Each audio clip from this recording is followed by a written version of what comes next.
So ayun, what's up mga Kasana All TV? So isang mapagpalang araw sa lahat. So sa video na ito ay magsishare ako ng job opportunity para sa mga machine operator. Machine operator na nangangarap na makapunta at makapagtrabaho dito sa New Zealand.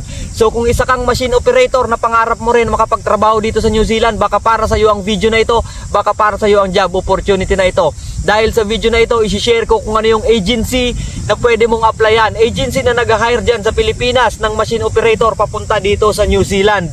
So kung ano yung qualifications, ano yung address, yung email na pwede nyong pagsubmitan ng inyong mga CV.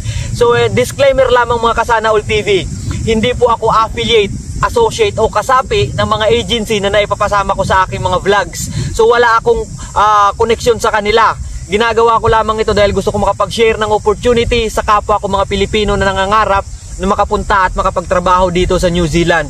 So anyway, kung bago ka pa lang sa channel ko, ang channel ko nga pala ay nag-upload ako ng mga videos kung saan nag-share ako ng mga job vacancies, mga job opportunities, mga job hirings, mga in-demand skilled workers na kailangan dito sa New Zealand. At the same time, nag-share ako ng mga agency na pwede nyong applyan dyan sa Pilipinas. Mga legit, POEA registered na mga agency. So ibig sabihin, mga lisensyado at may kakayahan na mag-deploy ng workers sa iba't ibang panig ng mundo, lalong-lalo na dito sa New Zealand. At hindi lang yun mga Kasana All TV, nagsishare din ako ng mga pwede nyong applyan dito sa New Zealand na mga online sites, mga legit agencies na New Zealand based. So yun ang ginagawa ng channel ko Kasana All TV. At kung bago ka pa lang, baka pwede nyo namang isubscribe yung channel ko, i-like mo, i-hit mo yung notification bells para lagi kang updated sa mga bagong videos na ilalabas ko sa mga kaganapan dito sa New Zealand. So anyway, meron akong nakitang job posting ng isang agency na nag-hire ng machine operators papunta dito sa New Zealand. So ito ang kanilang qualifications mga Kasana All TV.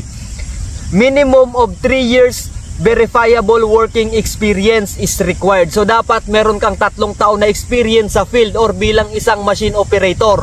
Kung ikaw man ay ex-abroad, advantage yun Kasana All TV. Pero kung local lang dyan sa Pilipinas, dapat meron kang at least 3 taon, 3 to 5 years na experience. Panalo na yon mga Kasana All TV. At dapat meron kang driver's license na may restriction na 1 and 2. Kasi dito sa New Zealand, kailangan number 1 yan, driving license. So dapat, ako nga, ginagamit ko pa hanggang ngayon, Philippine license. So, ano pa yung qualification dito? Responsible for operating various beverage production machinery, ensuring product quality and meeting production target as fast as paced manufacturing environment. So yan yung qualification niya mga Kasana All TV. So anong klaseng machine operator ito mga Kasana All TV? So meron siyang 2 klaseng machine operator na nakalagay dito sa kanyang description, sa kanyang job description. So makinig ka Kasana All TV kung ikaw ay isang machine operator.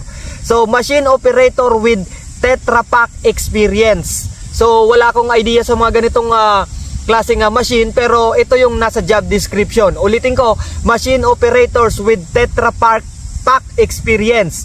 Tetra Pak A30600 series or similar older models. Tetra Pak accumulator. Tetra Pak accumulator, Tetra Pak bakit park? Ba't laging park? Tetra Pak caper or copper. Tetra Pak cardboard packer, Tetra Pak line control. So yan yung isa sa job description. At ito naman mga Kasana All TV, machine operator with Krohn's experience. So ito siya, Krohn's filling machine, Krohn's ContiFlow, Krohn's pasteurizer, Krohn's variopack, palletizer, depalletizer, Krohn's line control. So yan yung nasa job description mga Kasana All TV. So ulitin ko, yan ay para sa mga machine operator na nangangarap na makapunta at makapagtrabaho dito sa New Zealand. So ilalagay ko lahat yan sa description mga Kasana All TV. Medyo nabulol lang tayo. So ano yung agency na nag-hire ng machine operator papunta dito sa New Zealand? So ang agency na nag-hire ng machine operator ay Lewis International. So pwede nyo siyang i-search sa kanyang sa ating mga Facebook. Pwede nyo tingnan sa Facebook page nila, Lewis International. I-search nyo lamang po, Lewis International Manpower Services Philippine Incorporation. So makikita nyo yung kanilang Facebook page, meron silang 127,000 likes at 169 followers sa kanilang Facebook page. And ang kanilang address mga Kasana All TV, located ang Luis International sa Unit 257, 2nd floor, City Land Pioneer 128 Pioneer Street, Mandaluyong, Philippines. So nasa Mandaluyong siya mga Kasana All TV, at pwede kayong mag-submit ng inyong mga CV. Oh, anyway, kung nasa around NCR ka lang, malapit ka lang sa Mandaluyong, kaya mong puntahan yung agency, I suggest na mag-walk-in ka Kasana All TV, kasi mas advantage yung nag-walk-in, kasi na-explain sa iyo details by details yung job na a-applyan mo, kung ano yung mga procedure, ano mga dapat mong gawin. At kung ikaw naman ay malayo sa NCR pero gusto mong mag-apply bilang isang machine operator papunta dito sa New Zealand, pwede kayong mag-submit ng inyong mga resume or CV sa kanilang email address. So dapat kapag magsusubmit kayo ng inyong CV, dapat may nakalakip na application letter, kung ano yung position na a-applyan nyo at kung ano yung bansa na tinatarget mo. So ito ang kanilang email address kung saan pwede kayong mag-submit ng inyong mga CV: hr@luisinternational.com. So yan mga Kasana All TV, para ito sa mga machine operator. Good luck, sana makatulong ang video na ito. So dahil napakarami, may mga kilala kong machine operator, kay Christian ng Pulilan sa Tibag. Tol, baka gusto mo, interesado ka, baka pasok yung qualification mo.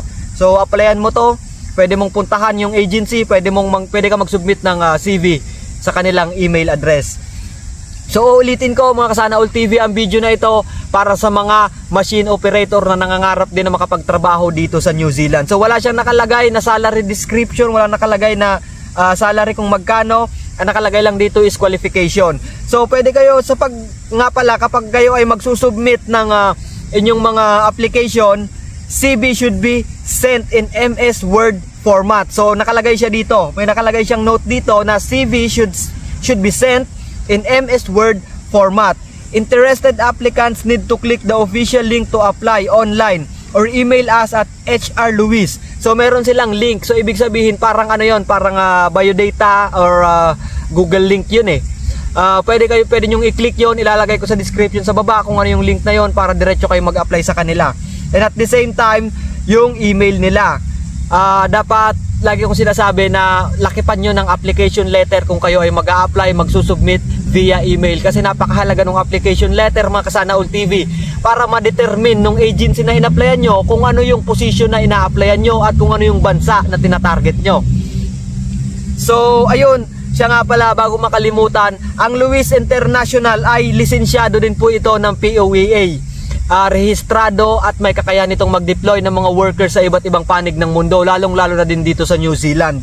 So kasama siya sa mga list ng mga legit na agencies papunta dito sa New Zealand. So ilalagay ko sa description sa baba yung kanilang contact details, contact address at ang kanilang email address. So uulitin ko, shout out sa lahat ng machine operator. Ang Luis International na agency ay nag-hire ng mga machine operator papunta dito sa New Zealand. So mayroong dalawang uri ng machine na kailangan nyong i-operate: machine operator with Tetra Pak experience, machine operator with Crohn's experience. So yun, dapat kung kayo ay may mga experience sa ganyang klaseng machine, so baka para sa iyo ang job opportunity na ito.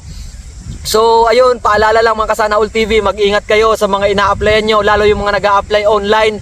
Mag-ingat sa pakikipag-transaction online. Napakarami ng mga mapagsamantala ngayon na ginagamit yung mga legit na agencies para mang-api or mangutong, manghingi ng pera, manloko sa kapwa natin ng mga nangangarap na makapunta sa New Zealand o sa ibang bansa. So ayun, lagi kong pinapaalala na mag-ingat kayo, makipag-transaction kayo sa mga lehitimo at rehistrado ng POEA ng mga agency.